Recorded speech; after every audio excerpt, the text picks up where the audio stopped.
નમસ્કાર, આપ જોઈ રહ્યા છો TV13 ગુજરાતી। હું છું સંજીવની। વલસાડથી શરૂઆત કરીએ। વલસાડના ધમડાચીમાં આગની ઘટના બની છે। ધમડાચીમાં ગામ પાસે ગેસ લાઇનમાં આગ લાગી છે। નેશનલ હાઈવે 48ના અંડરપાસની કામગીરી ચાલી રહી હતી। એવામાં સર્વિસ રોડ માટેની પણ કામગીરી ચાલુ હતી। કામગીરી દરમિયાન જ ગેસ લાઇનમાં ભંગાણ થતા આગ લાગી છે। સમગ્ર વિસ્તારમાં આગ લાગતા દોડધામ મચી ગઈ છે। रितेश पटेल संवाददाता फोन लाइन पर जोड़ाई गया है।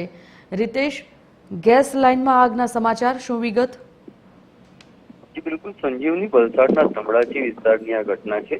ગેસ લાઇનમાં અચાનક આગ લાગતા દોડધામ મચી જવા પામી હતી। મહત્વનું છે કે ધમડાચી નજીક નેશનલ હાઈવે 48 નજીક વિકાસના કામ ચાલી રહ્યા છે। આ કામ દરમિયાન જ અચાનક જ જે ગેસ લાઇન છે, મુખ્ય ગેસ લાઇનમાં ભંગાણ સર્જાયું હતું અને તેના જ કારણે આગ લાગી હતી। જોકે થોડી જ વારમાં આગની જે ઊંચી જ્વાળા ઉઠી હતી તેના કારણે સમગ્ર વિસ્તારમાં દોડધામ મચી જવા પામી હતી। ઘટનાની જાણ ગેસ એજન્સીને કરવામાં આવતા તાત્કાલિક ગેસની એજન્સીઓ ઘટના સ્થળે પહોંચી હતી અને જે ગેસનો પુરવઠો છે તેને બંધ કરીને આગ પર કાબુ મેળવવાના પ્રયાસો હાથ ધરવામાં આવ્યા હતા। જાણકારી માટે ધન્યવાદ, रितेश।